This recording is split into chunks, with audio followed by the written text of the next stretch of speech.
Everyone, আসসালামু আলাইকুম। This is Sanjida, ফুল দেশ মিডিয়া ট্রাভেলার শোতে আপনাদের সকলকে স্বাগত। সুপ্রিয় দর্শক, আমাদের আজকের শোয়ের অতিথি হিসেবে আছেন মিস্টার মুশফিকুর রহমান ভাইয়া।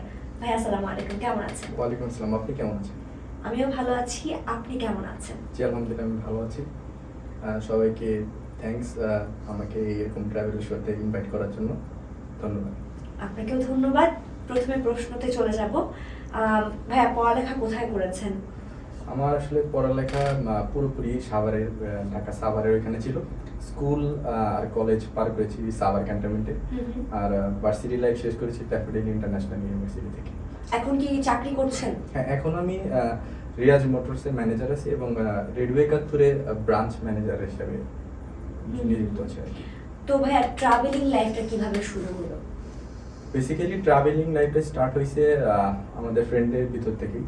আমরা ছোটবেলা থেকে ম্যান ভার্সেস ওয়াইল্ড দেখতাম, ওইখান থেকে আসলে ট্রাভেলিং করার আসলে ইচ্ছা হয়েছে। তো ফার্স্টে আমরা ট্রাভেল ফ্রেন্ড গ্রুপ মিলেই দিতাম, এই কাছের দ্বারাই দিতাম। তারপরে আমাদের আসলে ধীরে ধীরে দেশের বাইরে এবং বাংলাদেশের বিভিন্ন ইউনিক প্লেসে যাওয়ার জন্য আসলে আমরা উদ্বুদ্ধ হই আর কি, মূলত ফ্রেন্ডের কারণেই। কোথায় কোথায় যাওয়া হয়েছে এখন পর্যন্ত? বেসিক্যালি আমি নেচার লাভার, আসলে নেচার যেখানে বেশি ভালো সেখানটাই যাই। আমি মাঝে মাঝেই বান্দরবন, তারপরে খাগড়াছড়ি, ওই দিক দিয়ে বেশি ট্রাভেল করি। আর মাঝে মাঝে যখন সমুদ্র দেখতে মন চায় তখন সমুদ্রে যাই, কিন্তু টেন্ট করে থাকি। আসলে ওইগুলোতে হোটেল মোটেলে আসলে থাকার আসলে আমার ইচ্ছা খুবই কম আর কি। আর দেশের বাইরে? দেশের বাইরে অপরচুনিটি আমার যাওয়া হয়েছে ইন্ডিয়াতে আমি কলকাতা ঘুরেছি, কলকাতা, সিকিম, দার্জিলিং ঘোরা হয়েছে এবং রিসেন্টলি নয়াদিল্লি একটা ট্যুর দেওয়ার প্ল্যান আছে আর কি। এখনো যাওয়া হয়নি? না। তো দেশের বাইরেটা কেমন ছিল? আসলে সত্যি কথা বলতে দেশের বাইরের কালচার বাংলাদেশের থেকে একটু আলাদা। ওরা একদম ফ্রেন্ডলি এনভায়রনমেন্টে থাকতে ভালোবাসে, আর ওদের কালচারগুলো আসলে ওদের রিলিজিয়ন ওয়াইজ হয়ে থাকে। তো ইন্ডিয়ার সাইটগুলো দেখতে গেলে ওদের আলাদা স্টেটে আলাদা আলাদা আসলে কালচার ওরা বিলং করে। যেমন আপনি যদি কলকাতাতে ভিজিট করেন তাহলে আপনি ট্রেডিশনাল বাঙালি ফ্লেভার পাবেন, but if you visited Darjeeling or some other hills, then you find a little bit difference from Kolkata's people. তো এক একটা সংস্কৃতি এক এক রকম। জি। সবচেয়ে ভালো লেগেছিল কোনটা? সত্যি বলতে আমার কাছে ভালো লেগেছিল হলো দার্জিলিং, বিকজ ওইখানকার ওয়েদার এবং সবকিছুই আসলে মনের মতো। কারণ আমাদের মতো যারা প্রথম ট্রাভেল স্টার্ট করে তাদের প্রত্যেকের কিন্তু ইউরোপে যাওয়ার বা ওরকম একটা ফিল টিল হয় না। তো দ্যাটস ওয়াই ওরা ট্রাভেলিং করার জন্য দার্জিলিংটা বেছে নেয়। আর ট্রাভেল করার জন্য দার্জিলিংয়ে মানে খুব ভালো একটা প্লেস আর কি। ওইখানে আপনি সবকিছু একটা কম্বিনেশন পাবেন আর কি। দার্জিলিং এর মধ্যে এমন কি অন্যরকম ছিল যেটা ভালো লেগেছে? দার্জিলিং এর ভিতরে সবচেয়ে বেশি ভালো লাগছে ওদের ওয়েদার। আচ্ছা। ওদের ওয়েদার, ওদের কালচার, আর ওরা যখন ওরা যে এতটা অতিথিপরায়ণ, এটা আসলে যখন আমি ভিজিট করেছি তখন বুঝতে পেরেছি। আর ওদের সবচেয়ে মেন হলো যে ওদের যে ট্র্যাডিশনাল ফুড থেকে শুরু করে ওদের টুরিস্ট স্পটগুলো, ওগুলো আসলে সত্যি মনে হয় যে আমি আসলে হ্যাভেনে আছি। এটা আসলে ওইরকম একটা ফিল। দার্জিলিং এর কোন সময়টা যাওয়া হয়েছিল, মানে কোন মৌসুমটায়? ধরতে গেলে দার্জিলিং এ আমাদের যাওয়া হয়েছিল যেরকম মার্চ এপ্রিলের আগে, মানে জানুয়ারির লাস্টের দিকে গিয়েছিলাম। তো ওইখানে সেই টাইম আসলে দার্জিলিং এ প্রচুর ঠান্ডা থাকে। তো আমরা আসলে ঠান্ডাটাকে ফিল করার জন্য আসলে মানে জানুয়ারির শেষের দিকে গিয়েছিলাম। কিন্তু বেসিক্যালি দার্জিলিং এ যাওয়ার টাইম, আদর্শ টাইম হচ্ছে এখন, কারণ এখন এইদিকে ওয়েদারটা একটু কম, মানে ঠান্ডা কম। আর মানে মার্চ এপ্রিলের দিকে আর কি। তো চাকরি করছেন ভাইয়া, চাকরির পাশাপাশি ট্রাভেলিংটা কিভাবে ম্যানেজ করা হয়? ম্যানেজ করা হয় চাকরি জব লাইফে আসলে কিছু জিনিস আসলে ছাড় দিতে হয়, কিছু জিনিস আসলে ম্যানেজ করে মানে সত্যি কথা বলতে জব লাইফে যদি ম্যানেজমেন্ট খুব ভালো হয় বা যদি অফিস কালচার যদি অনেক ভালো হয় তাহলে আপনি একটা বেস্ট অপরচুনিটি পেয়ে যেতে পারেন। আর ছুটি আসলে আমি ওভাবেই নিয়ে থাকি আর সবকিছু মেনটেন করে আসলে যাওয়া হয়। কিন্তু মোস্ট প্রবাবলি ওই যে আমাদের যে ট্র্যাডিশনাল ছুটিগুলো যেমন ঈদ বা যেখানে 2-3 দিনের ছুটিতে ওই টাইমগুলো বড় ছুটিগুলো আমি আসলে ইউজ করে থাকি। ছোটটা বিরতি নিয়ে ফিরে আসবো দেশ মিডিয়া ট্রাভেলার শোতে। ফিরে এলাম দেশ মিডিয়া ট্রাভেলার শোতে, সাথে আছে মুশফিকুর রহমান ভাইয়া। দেশের বাইরের কথা বললেন, আমাদের পাশের দেশ ভারতের কথা বললেন, আমাদের বাংলাদেশের কোথায় কোথায় গিয়েছেন এবং কোথায় কোথায় আপনার বেশি ভালো লেগেছে এবং কেন? সত্যি কথা বলে বাংলাদেশে আমার আসলে প্রায় সব সাইডে যাওয়া হয়েছে আর কি, কিন্তু মোস্ট মেমোরেবল ডে হচ্ছে আপনার বান্দরবনে গিয়েছিলাম আমরা ট্রেকিং এ। এটা হলো আপনার নীলগিরি? না না না, এটা আসলে একটু আলাদা সাইডে, আলীকদম থেকে আপনার 3 ঘন্টা ভিতরে যেতে হয়, তারপরে আবার 3 ঘন্টা করে আপনার নৌকাতে যেতে হয়, তারপরে ট্রেকিং শুরু হয়। জায়গাটার নাম কি? জায়গাটার নাম ছিল থ্যামসংপাড়া মিয়নপাড়া। এটা হলো আসলে মায়ানমারের একদম বর্ডার এরিয়ার সাইডে আর কি। এটা আসলে ট্রেকিং করতে একদম পূর্ব দিকে মনে হয়। হ্যাঁ, পূর্ব দিকে। আর ওইখানে যে আমি একটা জিনিস আসলে ইনভেন্ট করছি সেটা হলো যে ওরা আসলে আমাদের আসলে বর্তমান যুগ থেকে অনেক আলাদা আর কি। ওদের আসলে ওরা অনেক ব্যাকডেটেড আর কি। বলতে গেলে ওরা পাহাড়ের অনেক উঁচাই থাকে, 900 ফিট 1000 ফিট উঁচাই থাকে আর কি। আর ওদের আসলে বাংলাদেশের ধরতে গেলে আসলে ইউনিক আদিবাসীর ভিতরে একজন। যদি আমি এটা যদি একটু প্রকাশ করতে যাই সেটা হলো যে ওইখানে আসলে লোকজনের জামা কাপড় পরার আসলে টেন্ডেন্সিটাই অনেক কম। আচ্ছা, ধরতে গেলে আসলে মেয়ে ছেলে কেউ আসলে জামা কাপড় তেমন একটা পরে না। আসলে আছে এটা? আসলে আচ্ছা। আমি যেখানে গিয়েছিলাম সেটা যেটা থ্যামসং পাড়াতে প্রথম যেদিন গিয়েছিলাম সেদিন আসলে আমি এটা ফেস করছি আর কি। আর ওরা ওই পাহাড়ে একটা নিয়ম আছে যেটা হলো যে আপনার পাহাড়ে আপনি নিজস্ব রেশন ক্যারি করতে হবে। আর যদি আপনি কোনো মাংস জাতীয় কোনো জিনিস নিতে চান ওটা অ্যালাইভ নিতে হবে, কারণ আপনি যদি মুরগি যদি আপনি নিয়ে যান আর যদি কাটেন ওই জায়গায়, ওরা বিশ্বাস করে যে ওইখান থেকে যে জীবাণু এটা ওদের পশু পাখিদের আসলে মানে ছড়ায় যাবে। তো ওইখানে যে একটা সৌভাগ্য হয়েছিল যে ওদের ওরা যখন একটা বন্য শূকর শিকার করছিল ওই ওই অনুষ্ঠানটা অ্যাটেন্ড করার আমার আসলে সৌভাগ্য হয়েছিল। তো ওই যে অনুষ্ঠান আসলে ওইটা দেখার সৌভাগ্য হয়েছিল আর কি। তো এরপরে আসলে তারপরে পাড়ায় যেখানে গেছিলাম সেখানে আসলে আর একটা সুন্দর জিনিসের মানে আমি সম্মুখীন হয়েছিলাম, সেটা হলো যে ওইখানে ছেলেরা মানে ইয়াং ছেলেগুলোর ভিতর যারা যত বেশি শিকার করে ওর ভিতর থেকে হলো যে দলপতি না সমাজপতি আসলে নির্ধারণ করা হয়। তো ওই অনুষ্ঠানে আমার আসলে ভাগ্যক্রমে মানে অ্যাটেন্ড করার সুযোগ হয়েছিল। তো ওইটা যদি বলতে থাকে বাংলাদেশের ভিতরে তাহলে ওইটা আমার একটা জীবনের আসলে ওই আদিবাসীদের নাম কি বলতে পারবেন? ওরা আসলে চাকমা ব্যাকগ্রাউন্ডে বিলং করে, কিন্তু ওরা একটু ব্যাকডেটেড। যেমন আমি আপনাকে একটা কথা বলতে পারি, যখন আমরা ফোন নিয়ে গেছিলাম ফোনের সাথে যখন ব্লুটুথ স্পিকার ছিল, ওইখানকার যে দলপতি উনি দেখে অবাক হয়ে গেছিল এটা আসলে কি। উনি আমাদের গাইডকে বলছিল যে যখন আবার নেক্সট যারা আসবে তখন তার জন্য জানি এটা নিয়ে আসা হয়। মানে অনেক পেছানো তারা, অনেক পেছানো আর কি। আচ্ছা, আর কোথায় ভালো লেগেছিল বা প্রকৃতি কোথায় সুন্দর ছিল? প্রকৃতি, যেহেতু আপনি প্রকৃতি লাভার। প্রকৃতি বলতে আমার কাছে সবচেয়ে ভালো লেগেছিল এটা আপনার রাজশাহী। রাজশাহীর কিন্তু আপনার অনেক রাজশাহীতে আমি যখন ঘুরেছি তখন আসলে অনেক মানে সুন্দর পরিষ্কার সিটি, এবং ওরা আসলে ওদের সাইডগুলোতে আসলে অনেক সাউন্ড পলিউশনও কম। আর ওদের রাজশাহী থেকে আমি হিলিতে গিয়েছিলাম, হিলির ওয়েদারটাও মানে অ্যামেজিং।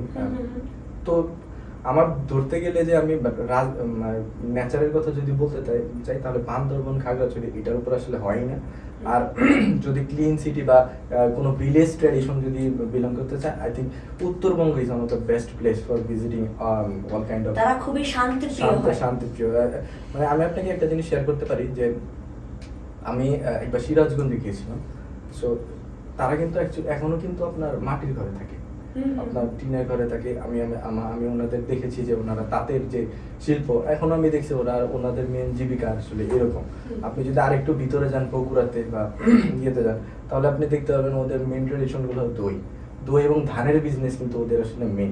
তো এরকম করে আস্তে আস্তে যদি আপনি একটা জয়পুরহাট, তারপরে গাইবান্ধা, নীলফামারী বা মেহেরপুর, আপনি যদি ওদের ট্রেডিশন গুলো হচ্ছে পুরো ভিলেজ বেসিস।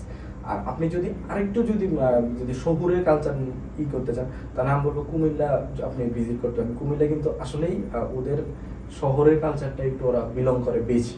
আর ভিতরে দেখে গ্রামের কালচার আছে, কিন্তু আমার মনে হয় ম্যাক্সিমাম কুমিল্লার যারা লোক তারা আসলে শহরের কালচারে অভ্যস্ত। আর ওদের আমি দেখছি ম্যাক্সিমাম মানুষই দেশের বাইরে থাকে। আর আপনি হয়তো আপনি শরীয়তপুর না মুন্সিগঞ্জের যেই হন, আপনাদের এলাকায় তো হয়তো মনে হয় দেশের বাইরে বেশি। হ্যাঁ, আমিও আসলে মুন্সিগঞ্জেরই। দর্শক যারা শ্রোতা আছেন তারা হয়তো বা জানেন না, তো সেই জন্য ভাইয়া বললো আচ্ছা আপনি ট্রাভেল করছেন, এমন কোনো অবস্থা হয়েছে কিনা যে সমস্যায় পড়েছেন এবং কিভাবে সলভ করেছেন? অনেক সময় হয় না, অনেক সমস্যায় পড়ে যায়। আমি আসলে সেটাই বলতে চাই, যারা ট্রাভেল করে তাদের জন্য আমার আসলে দুইটা কথা থাকবে। একটা হলো যে অলওয়েজ ব্যাকআপ সলিউশন রাখতে হবে, আর আরেকটা হলো যে অলওয়েজ মেন্টালি প্রিপেয়ার থাকতে হবে, যে কোনো কিছু করতে পারে। আপনি এমন হইতে পারে যে আপনার ট্রাভেলিংয়ে আপনি কেউ একজন অ্যাক্সিডেন্ট বা কোনো একটা ফেভার রোগে আক্রান্ত হয়ে গেছে, তো এই দিকে আপনার আসলে মেন্টালি প্রিপেয়ার থাকতে হবে। আসলে হতেই পারে। আর ট্রাভেলিংয়ে যখন আপনি গ্রুপ ট্রাভেলিং করছেন তখন হলো মেন কথা হলো যে আপনার টিম ওয়ার্কটা লাগবে। আর মূলত যারা আসলে ট্র্যাকার মানে ট্র্যাকিং করে যারা, তাদের ক্ষেত্রে আমার আসলে বলার কথা হলো যে টিম ওয়াইজ কাজ করতে হলে অনেক মানে বাধা বিঘ্ন বা রাগারাগি হতেই পারে। তা আমরা যেই ফর্মুলাটা ইউজ করি, যে রাগ করে তাকে আমরা সামনে পাঠাই, আমরা ওনাদের আসলে ওকে আমরা টিম লিডার বানাই।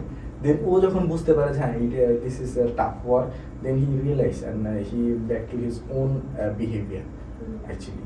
ছোট একটা বিরতি নিয়ে ফিরে আসবো দেশ মিডিয়ার ট্রাভেলার শোতে। আপনারা শুনতে পাচ্ছেন রেডিও 71 98.4। আপনারা শুনতে পাচ্ছেন দেশ মিডিয়ার ট্রাভেলার শো। চলে যাবো ভাইয়ার কাছে। ভাইয়া, অনেক কিছুই জানলাম, অনেক কিছু সম্পর্কে আসলে ভালো লাগলো শুনলে আমাদের ভালোই লাগে ট্রাভেলিং এর ব্যাপারটা। তো ভাইয়া, আপনি বলছিলেন সমস্যার কথা, আপনি বলছিলেন কিভাবে সলভ করতে হবে। এখন যদি একটু বলতেন যে একটা ট্রাভেল করার আগে একজনকে কি নিয়ে যাওয়া বা কি প্রস্তুতি খুব জরুরি?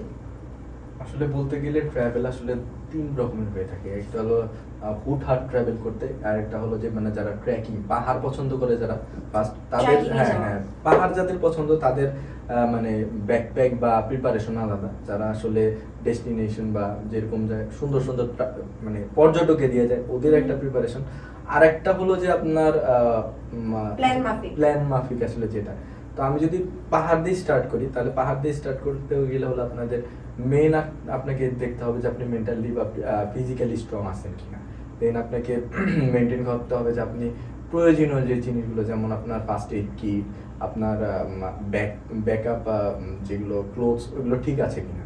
আর থার্ড হলো যে আপনি যে রেশনটা ক্যারি করছেন এটা আসলে আপনার সুইটেবল কিনা, আপনি যেটা ক্যারি করছেন থাকবে কিনা এটার উপরে। আর সেকেন্ডলি যারা আসলে পর্যটক এরিয়া যেমন কক্সবাজার, আরো অনেকগুলো প্লেস আছে যেগুলো ইগোতে, তাদের আসলে আসলে দেখতে হবে যে আপনি যে হোটেলটাতে উঠছেন বা যেটাতে হচ্ছেন সেটা আসলে আপনার মানসম্মত কিনা, ওরা আসলে বেস্ট সার্ভিসটা প্রোভাইড করতে পারতেছে কিনা। আর আপনি কোন ওই যে জায়গাটায় যাবেন সেই জায়গাটায় কোন কোন হাইপ প্লেস আছে, এগুলো আপনাকে আগে থেকে ফাইন্ড আউট করতে হবে। মানে আমরা এখন যেরকম গুগল সার্চ করি কোথায় যাওয়া যায়, সেই জিনিসটা কিভাবে করবে বা আপনি কি করেন? যেমন আমি দেশের কথাই বলছি, যে দেশে না হলে আমরা গুগল সার্চ করলাম, বাট আমি যদি দেশের বাইরে যেতে চাই তখন আপনি কি করেন? আসলে আমরা যখন দেশের বাইরে যাই তখন আমরা করি কি যে আমরা আসলে দেশের থেকে আসলে একটা প্ল্যান করে যাই যেখানে আসলে কোন কোন জায়গায় যাব। যদি আমরা কলকাতায় যাই, তখন ভিক্টোরিয়াতে আমরা কোন সময় যাব, বা হাওড়া ব্রিজে কোন সময় যাব, নয়তো আমরা দিল্লিতে যদি দিল্লি গেটে কখন যাব, বা দার্জিলিং এ গেলে দার্জিলিং থেকে বা আমরা সিকিম যেতে মানে কিভাবে যাব, এগুলো প্ল্যানগুলো আসলে কি আগে থেকে করতে হয়।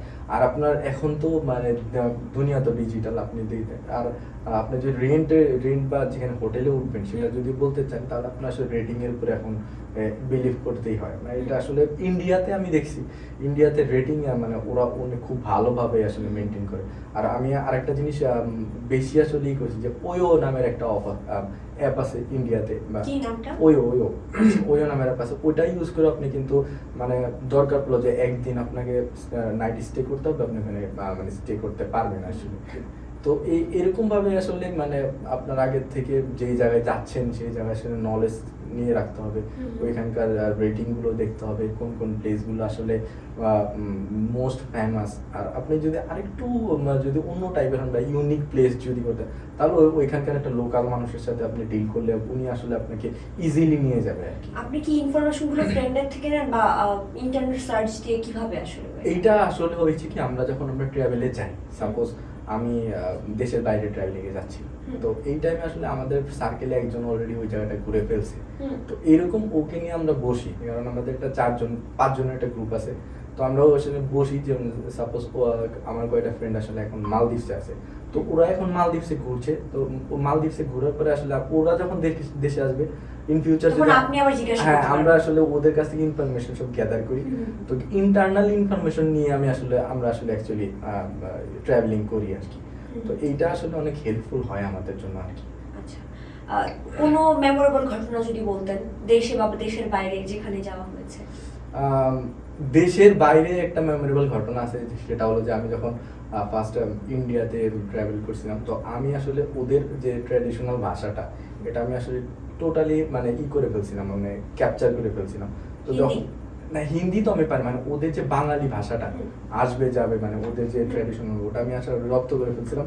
তো আমার ফ্রেন্ডরা আমরা মিলে ভিক্টোরিয়াতে গেছিলাম। তো ভিক্টোরিয়াতে অলওয়েজ যারা লোকাল ওদের জন্য টিকিট হলো 50 টাকা, হ্যাঁ, আর বাংলাদেশি যারা তাদের জন্য 150 টাকা, আর ফরেনার যারা আছে তাদের 500 টাকা করে। তো আমি কি করছিলাম যে আমি আসলে ট্র্যাডিশনাল ভাষায় বলছিলাম যে দাদা একটা টিকিট দেওয়া যাবে, তো উনি ভাবছিল যে আমি এখানকার লোকাল, তো আমার 100 টাকা বেঁচে গেছে। 100 টাকা বেঁচে গেছে, আমাকে আচ্ছা। দিয়ে দিয়েছিল আর কি।